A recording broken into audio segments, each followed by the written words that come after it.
This is no place for the Tour de France, and this is no place for NASCAR. But in everyday life, bicycles and cars do share the road. I'm Robbie Ventura. I spent 4 years riding with Lance Armstrong and the U.S. Postal Team. I've coached hundreds of cyclists who compete around the world, and I can tell you it's no accident when everyone gets where they're going safely. The key is to know the rules of the road. For example, cyclists have a right to be on the street, and people in cars have an obligation to watch out for them.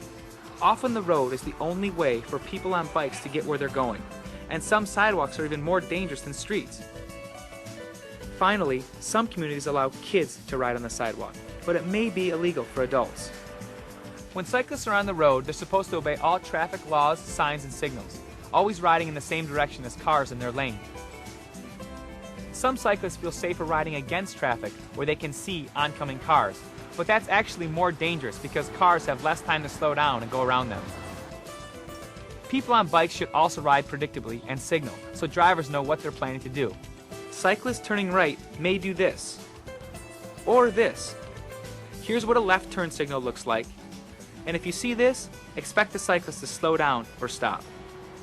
Whether you're riding or driving, it's also important to know your place on the road. Bicycles should stay as far to the right as practical, but they may have to ride farther out into the lane if there's broken glass, rocks, and other debris by the curb or on the shoulder. People on bikes also ride farther into the lane on narrow roads to keep cars from passing too closely, or they might be moving across the lane getting ready to turn left. Like drivers, cyclists are supposed to use designated lanes if they're planning to turn. Whether you're in a car or on a bike, you should also use extra caution in key situations or danger zones. Take passing, for example. When going around a cyclist, a driver should allow at least 3 feet between the vehicle and the bike. More is better, especially for a cyclist going up a hill or on a high-speed road where fast-moving vehicles can generate strong air currents. On a narrow road, you might have to move into the next lane to pass safely, and that can mean waiting a few seconds for oncoming traffic to clear. Be patient. Turning can also put you in a danger zone.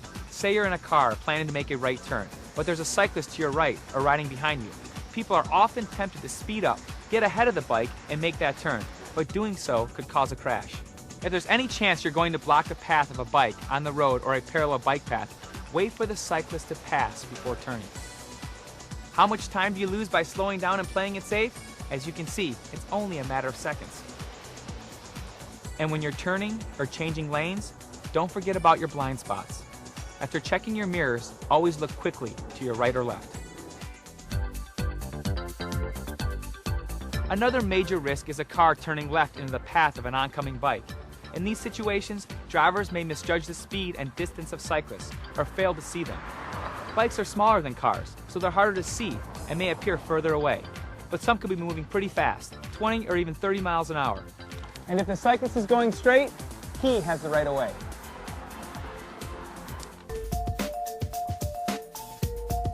Bike paths or sidewalks that run parallel with the road may seem like fairly safe places, but these too can be danger zones. A driver making a turn might be focused on the road and not see a cyclist traveling on the sidewalk or path until the last minute. Someone riding on a sidewalk or path in the opposite direction of a driver is even less likely to be seen. So in these situations, drivers should be extra careful, checking the sidewalk or path for cyclists or pedestrians.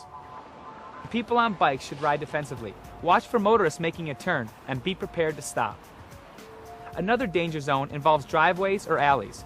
Drivers and cyclists often cruise right into the street, pulling out of a driveway or alley, looking for cars in the middle of the lane, but not for bikes or pedestrians on the sidewalk or on the right side of the road.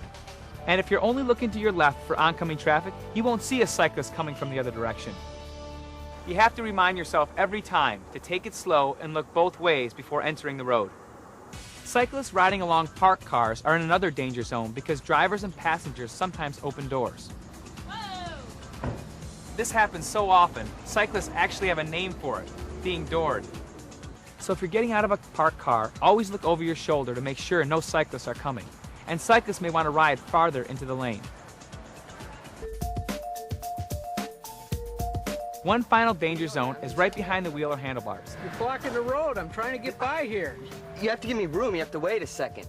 When you're on the road, conflicts can occur, and it's tempting to express yourself, but getting angry, hostile, or abusive doesn't help. And it can take you to places you never intended to go. Aggressive behavior can lead to criminal charges. Revving your engine, blasting your horn, yelling, or pounding on a vehicle can result in legal action against drivers or cyclists. The best advice for anyone on the road is to stay calm, exercise caution, be patient and courteous. Share the road, show respect, and always be on the alert, especially in those danger zones. When passing a cyclist, leave at least 3 feet between car and bicycle. More is better. Be patient when passing and when turning right. If there's any chance you'll block a bike in your lane, on the sidewalk or side path, slow down and wait for the cyclist to pass. If you're making a left, remember that oncoming cars and bikes have the right of way, and that bicycles may be moving faster than you think. Don't forget to check your blind spots and to signal whenever passing or turning. Be especially careful when leaving a driveway or alley. Check the street and sidewalk in both directions for cars, cyclists, and pedestrians. And look for bikes before getting out of a car that's parked in the street. Finally, keep in mind that you're not in a race where NASCAR meets the Tour de France. When you share the road, the reward is everyone gets where they're going safely.